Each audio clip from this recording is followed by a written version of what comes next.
Welcome back my YouTube family. जैसा कि आपको पता है कि हम एक इनवॉइस के सिनेरियो को लेकर चल रहे हैं हमारे इस कोर्स फॉर बिगनर्स के अंदर। आज का जो हमारा टॉपिक है वो है डेटाबेस। तो डेटाबेस की तरफ बढ़ने से पहले मैं आपसे रिक्वेस्ट करूंगा इसके जितने भी प्रीवियस एपिसोड्स हैं आप उनको देखें, क्योंकि हम सीक्वेंस में आ रहे हैं, स्टेप बाय स्टेप चल रहे हैं। तो अगर आप स्टार्टिंग से देखना शुरू करेंगे तो आपको मेरी बातों को समझने में और इस सारे सिनेरियो को समझने में आसानी होगी। तो चले हम समझते हैं कि हमने डेटाबेस को किस तरह से मेंटेन करना है हमारे इस कॉन्सेप्ट के अंदर। सबसे पहले तो मुझे ये क्लैरिटी होनी चाहिए कि मैंने अपनी इस इनवॉइस के लिए एक डेटाबेस क्यों क्रिएट करनी है। देखिए, आपके पास एक कस्टमर आया, उसकी आपने इनवॉइस बनाई, दूसरा कस्टमर आया, उसकी इनवॉइस बनाई, फिर वो सेम कस्टमर किसी और डेट में आपके पास परचेजिंग करने के लिए आया, आपने फिर उसकी एक इनवॉइस बनाई।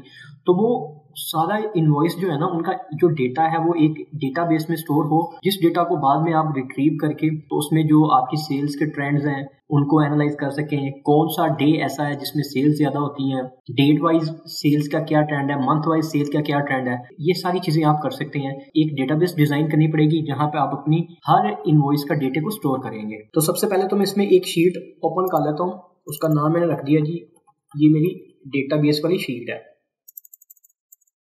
सबसे पहले मुझे यहाँ पे आइडेंटिफाई करना है कि ऐसा कौन सा डेटा है जो मैंने अपने पास स्टोर करवाना है। तो मुझे जो डेटा स्टोर करवाना है जी, सब उसमें मुझे डेट चाहिए और उसके बाद ये वाली चीज़ें चाहिए मुझे। अब मैं यहाँ पे कंट्रोल ऑल्ट वी और यहाँ से मैं इसको ट्रांसपोज करूँगा। ये ट्रांसपोज वाली ऑप्शन मैंने आपको बताई हुई है। और उसके बाद मुझे आइटम, क्वांटिटी और उनकी यूनिट प्राइसेस और उनकी अमाउंट जो है वो चाहिए यहाँ पे। बेसिकली मैंने क्या किया, यहाँ पे मैं आऊँगा, इसकी सिलेक्शन करने के बाद यहाँ पे राइट क्लिक करूँगा, ये इसको यहाँ से डिलीट कर देगा। यहाँ पे मैं इसकी सिलेक्शन करने के बाद अपने कीबोर्ड से कंट्रोल माइनस दबाऊंगा तो फिर भी इसको डिलीट कर देगा। तो इसमें मैं ये सिंपली में आऊँगा, यहाँ पे मैंने क्लिक किया है और किसी एक जगह पे आके यहाँ पे देखें, अभी उसकी शक्ल आपको कुछ इस तरह की नजर आ रही है। जब मैं यहाँ पे जाऊँगा ये कुछ प्लस का साइन बन जाएगा। यहाँ पे मैं डबल क्लिक करूँगा तो ये उसको उसकी विड्थ के हिसाब से, कॉलम की विड्थ के हिसाब से एडजस्ट कर देगा। अब मैंने क्या किया करना है, जब मैं एक इनवॉइस बनाऊंगा तो जो मेरे पास ये डेटा है इसको मैंने कॉपी किया। कॉपी करने के बाद मैं यहाँ पेस्ट एज स्पेशल कर दूंगा। पेस्ट स्पेशल का मैंने बताया हुआ है आपको। इसको कॉपी करूंगा, कंट्रोल ऑल्ट वी इसकी शॉर्ट की, और इसको मैं यहाँ पे इसकी वैल्यू पेस्ट कर दूंगा। उसी तरह से मैं कंट्रोल ऑल्ट वी और यहाँ से मैं ये वैल्यूज को सेलेक्ट करूंगा, ओके। इसी तरह से डालूंगा और कंट्रोल ऑल्ट वी और यहाँ से वैल्यू, ओके। इसी तरह से इसकी, ये मेरा एड्रेस है, कंट्रोल ऑल्ट वी और इनको मैं यहाँ पे पेस्ट कर दूंगा। उसी तरह से मैंने यहाँ सिलेक्शन किया है और यहाँ जब ये प्लस का साइन बना है ये डबल क्लिक किया मैंने। उसके बाद मैं यहाँ वापस आ जाऊंगा, यहाँ पे मैं आऊँगा, यहाँ पे मैं अपनी जो मेरी प्रोडक्ट्स हैं उनको मैं कॉपी करूँगा और यहाँ मैं उसको कंट्रोल ऑल्ट वी और जो वैल्यूज हैं उनको मैं यहाँ पे पेस्ट कर दूंगा। इसी तरह से उसके बाद मैं इसकी जो क्वांटिटी, यूनिट प्राइस और इनकी अमाउंट है उसको कॉपी पेस्ट करूंगा, कंट्रोल ऑल्ट वी और वैल्यूज को मैं यहाँ पेस्ट कर दूंगा। फिर उसी तरह से मैं यहाँ क्लिक करूंगा, इस पर मैं डबल क्लिक कर दूंगा। यहाँ पे देखें, मेरी जो प्रोडक्ट्स हैं वो यहाँ पे 10 भी हो सकती हैं, लेकिन उन 10 प्रोडक्ट्स के अगेंस्ट जो address, phone number, customer invoice number और डेट जो होगी ना वो एक ही होगी।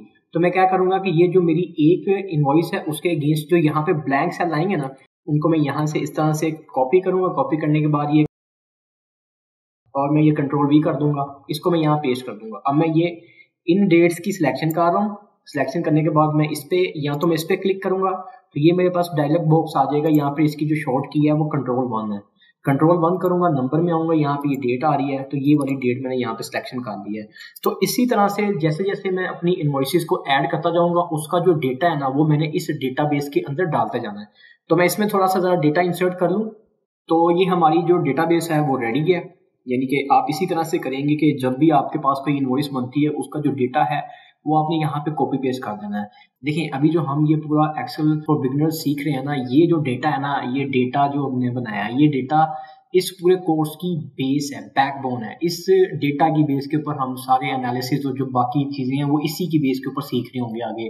जितने भी हमने विजुअलाइजेशन ग्राफ्स और डैशबोर्ड और डेटा एनालिसिस रिलेटेड जितनी चीजें हैं वो सारी हमने इस डेटा को यूज करते हुए सीखनी है। तो ये डेटा बहुत इंपॉर्टेंट डेटा है। आज के एपिसोड में हमने क्या सीख लिया है, वो ये सीख लिया है कि आपके पास जो भी यहाँ क्लाइंट आ रहा है, उस क्लाइंट की जो भी इनवॉइस है, उस इनवॉइस का जो डेटा है ना, वो आपने यहाँ डेटाबेस में पेस्ट कर देना है। अभी राइट साइड कॉर्नर पे आपको प्रोजेक्ट नंबर 1 का लिंक नजर आ रहा है। उस प्रोजेक्ट के अंदर जब ये हम एंड पे ये इनवॉइस सिस्टम बना रहे होंगे तो तब तो हमारे पास यहाँ पे बटन होगा कि हम सिंपली यहाँ पे अपनी इनवॉइस को इंटर करेंगे और उस पर क्लिक करेंगे, वो ऑटोमेटिकली जो है ना वो सारा आपका डेटा इसमें स्टोर कर देगा। तो फिलहाल वो तो आगे का काम है, तो अभी हमने इसको इसी तरह से लेके चलना है।